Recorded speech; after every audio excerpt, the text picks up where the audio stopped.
Welcome students. आज के lecture में क्लासिफिकेशन के अंतर्गत जो फर्स्ट पेपर के फर्स्ट यूनिट का लास्ट पार्ट है, इसमें वर्गीकरण के अंतर्गत सबसे लास्ट क्लासिफिकेशन जो है अपन system of classification proposed by Armen Takhtajan का जो क्लासिफिकेशन है उसको अपन शॉर्ट में स्टडी करेंगे। आर्मर तख्ताजन जो है उनका पहले कुछ इंट्रोडक्शन अपन देखते हैं।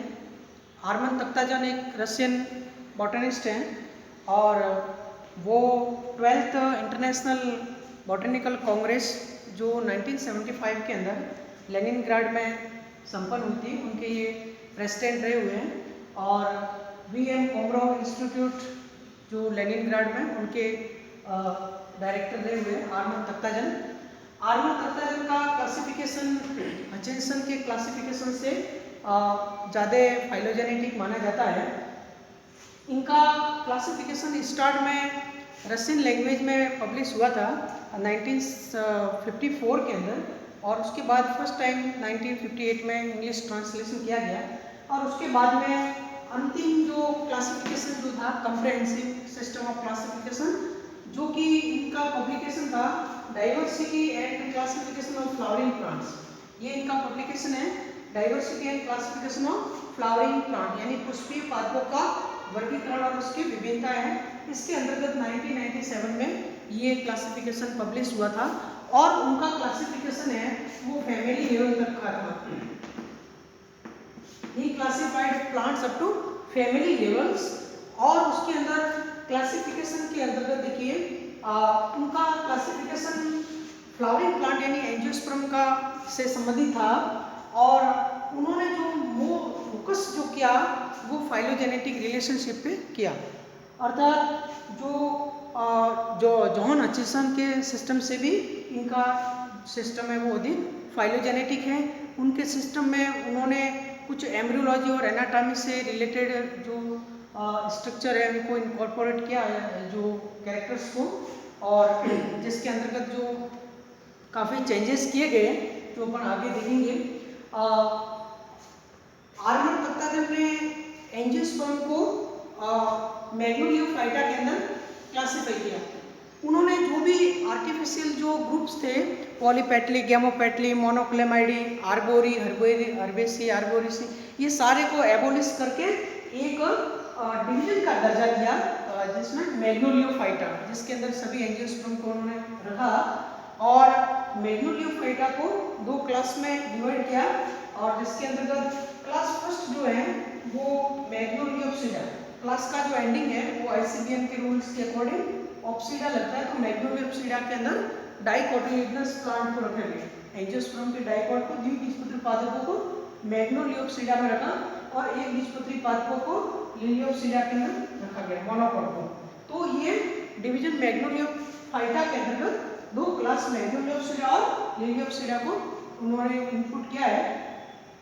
इसके अलावा इसमें 17 सब क्लासेज है, 17 सब क्लासेज है, जिसके अंदर 11 सब क्लास जो है वो मैग्नोलियोप्सिडा में, यानी डाइकोट की 11 सब क्लास हैं। और जिसमें फर्स्ट जो पहली सब क्लास मैग्नोलिडी, इसमें सब क्लास का जो इन्होंने रैंक का जो एंडिंग दिया वो इटी दिया, IDEAE, इटी, जैसे मैग्नोलिडी, रोजिडी, इस टाइप से। तो ये मैग्नोलिडी के अंदर सब क्लास मैग्नोलिडी के अंदर फैमिली मैग्नोलिएसी को सबसे प्रिमिटिव माना, क्योंकि ये जो काफ़ी क्लासिफिकेशन के अंतर्गत मैग्नोलिएसी फैमिली जो है उसको उन्होंने इसके अंदर मैग्नोलिडी में मैग्नोलिएसी फैमिली को रखा। लेकिन इन्होंने सबसे प्रिमिटिव जो है वो डिजिनेरिएसी को रखा था। ये इंपॉर्टेंट है, इसको अपन देखेंगे आगे। तो मैग्नोलिडी जो फर्स्ट सब क्लास है, और इसी प्रकार से रोजिडी और ये सारी है, और लेमिडी सबसे अंत में 11 सब क्लास है। इसके बाद में क्लास सेकंड जो है जो लिलियोप्सिडा है, इसमें 17 जो है 6 सब क्लास जो है इसमें लिलियोप्सिडा में रखे गए, जिसमें लिलिडी से शुरुआत की और एंड जो है वो एरिडी से किया। तो इसमें मोनोकोट को रखा गया। तो ये आपको मेन जो है इसका कि डिवीजन मैग्नोलियो फाइटा के अंदर एंजियोस्पर्म को रखा, जिसमें दो सब क्लास मैग्नोलियोप्सिडा और लिलियोप्सिडा को रखा गया। फिर उसमें दो क्लासेस और 17 सब क्लासेस हैं, फर्स्ट और लास्ट आपको याद रखनी है। इसके बाद 71 सुपर ऑर्डर्स है। ये इन्होंने एक देखिए इनका जो क्लासिफिकेशन है तख्ताजन का, वो ऑर्थर क्रॉनक्विस्ट के क्लासिफिकेशन से काफ़ी क्लोजली रिलेटेड है, काफ़ी उसके नज़दीक है। लेकिन हचिंसन या आर्थर क्रॉनक्विस्ट ने सुपर ऑर्डर को नहीं रिकॉग्नाइज किया। यहाँ पे इन्होंने एक ऑर्डर और सब क्लास के बीच में एक सुपर ऑर्डर का कॉन्सेप्ट दिया और 71 सुपर ऑर्डर्स में इनको डिवाइड किया और इसके बाद में 232 ऑर्डर्स बनाए और टोटल जो एंजियोस्पर्म को 589 फैमिलीज के अंदर उनको डिवाइड किया और उसके अंदर जो एस्टिमेटेड जो जेनरा है वो 13,000 है। 13,000 में से 10,000 जेनरा डाइकॉट के और 3,000 जेनरा मोनोकॉट के रखे गए। इसी प्रकार total number of flowering plant की स्पीसीज है वो 2,50,000 के अंदर, जिसमें 1,10,000 डाइकॉट की स्पीसीज है और 16,000 मोनोकॉट की स्पीसीज को उन्होंने क्लासीफाई किया। तो यहाँ पे ये जो बेसिक जो समरी है, आउटलाइन है बड़ी बड़ी, ये आपको यहाँ तक इसमें याद रखना है। फिर उनका क्लासिफिकेशन जो है कॉम्प्रिहेंसिव जो लास्ट में पब्लिश हुआ diversity and classification of flowering plant के अंतर्गत 1997 में, ये आपको याद रखना है। अब अपन उसके कुछ इंपॉर्टेंट सेलिएंट फीचर की बात करते हैं इस क्लासिफिकेशन की, कि ये क्लासिफिकेशन जो है इसमें ये मोनोफाइलेटिक ओरिजिन बताई गई है एंजियोस्पर्म की, क्योंकि ये फाइलोजेनेटिक प्योरली फाइलोजेनेटिक क्लासिफिकेशन है और उसमें उन्होंने अगेन एंजियोस्पर्म की उत्पत्ति है वो मोनोफाइलेटिक ग्रुप से बनाई है, यानी एंजियोस्पर्म का इवोल्यूशन जो है वो एक ही प्रकार के ग्रुप से हुआ है और वो जो ग्रुप है वो सीड फर्न बताया गया है, जिसका नाम है लाइजिनोम टेरिडोफाइटा। लाइजिनोम टेरिडोफाइटा ये सीड फर्न जो है, जो सीड फर्न जिसके अंतर्गत सिंपल एंटायर और pinnately compound frond like leaves पाई जाती हैं।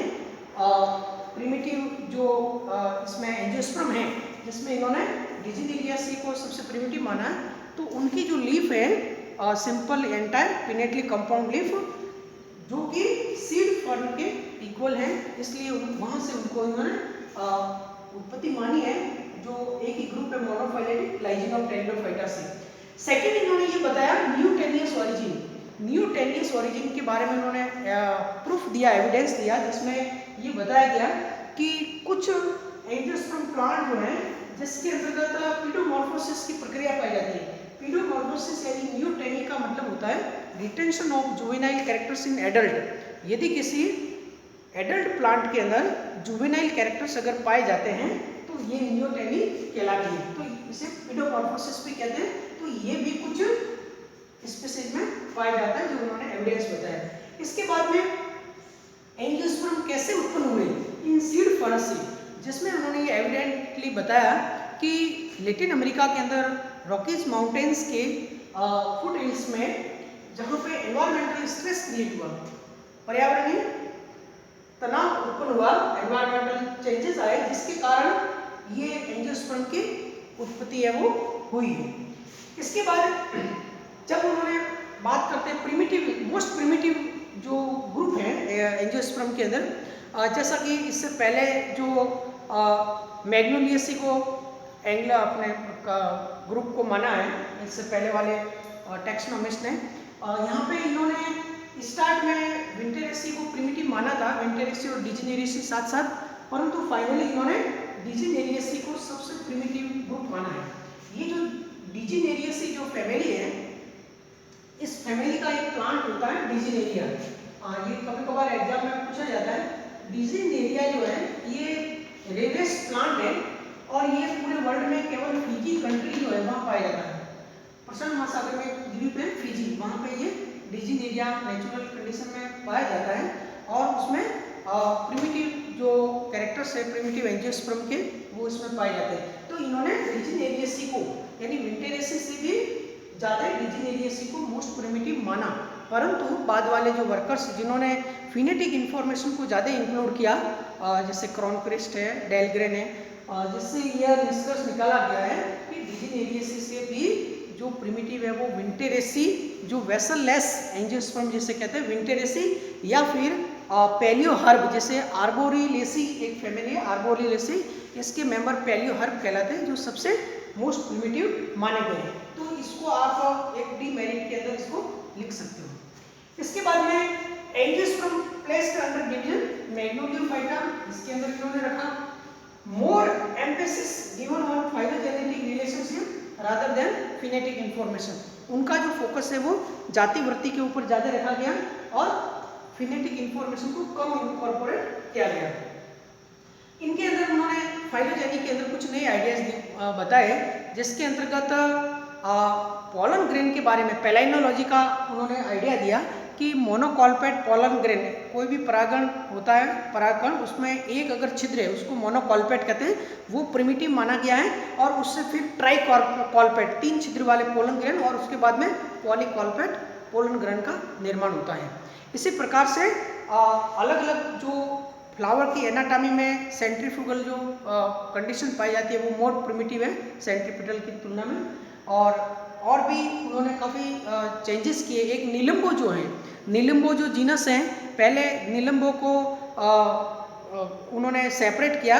निलंबो ग्रुप जो है जीनस निलंबो है, उनको उन्होंने सेपरेट निलंबो नेलिस ऑर्डर के अंदर रखा गया और उनको वहाँ से सेपरेट किया। इसके बाद में एक क्वेश्चन जो है इसमें इम्पोर्टेंट है पियोनियसी का।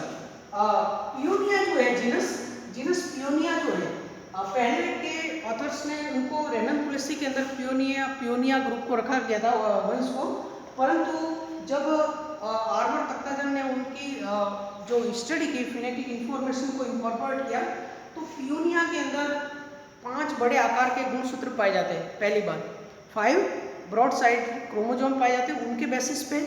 इसके अलावा उसमें जो एम्ब्रियो जो बन रहा है वो भी विशेष प्रकार का होता है। एम्ब्रियोजेनी जो है इनकी प्रो एम्ब्रियो है वो सिनोसिटिक होता है पियोनिया का। और एक इसमें जो जनरेटिव सेल्स होती है पॉलन ग्रेन की वो भी लार्ज साइज की होती है। तो ये कुछ उन्होंने ऐसे एविडेंस दिए हैं पियोनिया के अंदर, जिसके आधार पर उनको पियोनिया को रेननकुलेसी से इसके आधार पर पियोनिया को रेननकुलेसी से सेपरेट पियोनियेसी फैमिली के अंदर प्लेस किया गया। तो Takhtajan separated Paeonia from Ranunculaceae into separate family Paeoniaceae on the basis of chromosome number, structure, embryogeny. इसके बाद ये सिस्टम जो है वो जॉन हचिंसन के सिस्टम से भी ज़्यादा एडवांस माना गया है। इसके अंदर एक चीज और इम्पोर्टेंट है, ये क्रॉनक्रिस्ट के काफी नजदीक है। ये देखिए perform relationship among taxa, bubble diagram की बात करते हैं।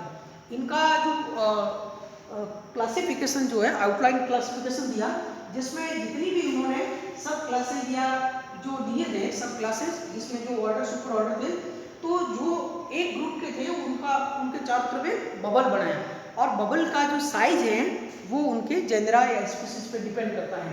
तो ये जो बबल डायग्राम जो है वो क्लैडिस्टिक मेथोडोलॉजी को उन्होंने ज़्यादा यूज़ किया और बबल डायग्राम दिया, जिसके अंदर जो बबल का साइज और उनके बीच की दूरी है वो उनकी रिलेशनशिप को शो करती है। तो ये कुछ इम्पोर्टेंट जो है वो डिस्कशन था आर्मर तख्ताजन के क्लासिफिकेशन के अंदर। अगर हम इनकी मेरिट की बात करते हैं तो पहला तो ये क्लासिफिकेशन जो है वो सबसे ज़्यादा लेटेस्ट और एडवांस माना गया है और फाइलोजेनेटिक क्लासिफिकेशन के अंतर्गत रखा गया है। काफ़ी जो फैमिली जो दूर दूर थी उनको उन्होंने नज़दीक किया है।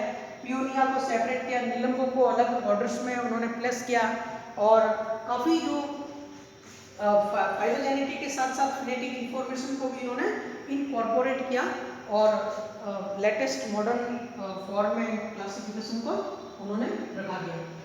डीमेरिट की अगर बात करते हैं तो चूँकि उनकी डीमेरिट के अंदर पहली बात तो ये फाइलोजेनी पे ज़्यादा फोकस दिया गया है इसमें और फिनेटिक इंफॉर्मेशन को फाइलोजेनी की तुलना में कम इनकॉर्पोरेट किया गया है। सेकंड, ये क्लासिफिकेशन चूँकि फाइलोजेनी पे ज़्यादा बेस्ट है इसलिए ये प्रैक्टिकल वैल्यू का कम है, प्लांट आइडेंटिफिकेशन के हिसाब से ये प्रॉपर नहीं है, या हर्बेरिया के अंदर हर्बेरियम प्रिपरेशन में भी ये क्लासिफिकेशन सुटेबल नहीं माना जाता है ज़्यादातर।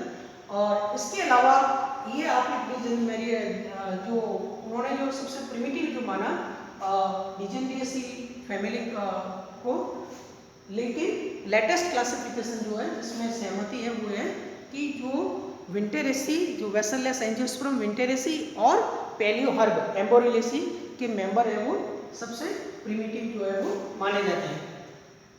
और ये उनके डीमेरिट के अंदर अपन उसको लिख सकते हैं। और मेरिट के अंदर आप उसमें डाइकॉट एडवांस प्रिमिटिव माना है मोनोकॉट से, और ये भी उनकी एक मेरिट है। तो ये क्लासिफिकेशन जो है इसके अंदर कुछ जो एग्जाम में क्वेश्चंस आते हैं जिसमें आर्मर तख्ताजन का पब्लिकेशन किसमें हुआ है ये याद रखना है। एक डिजिनेरिया का क्वेश्चन आता है कि तख्ताजन ने सबसे प्रिमिटिव किसको माना और डिजिनेरिया है वो किस कंट्री में पाया जाता है, एंजियोस्पर्म की उत्पत्ति किस प्रकार से हुई। आज इस लेक्चर में इतना ही।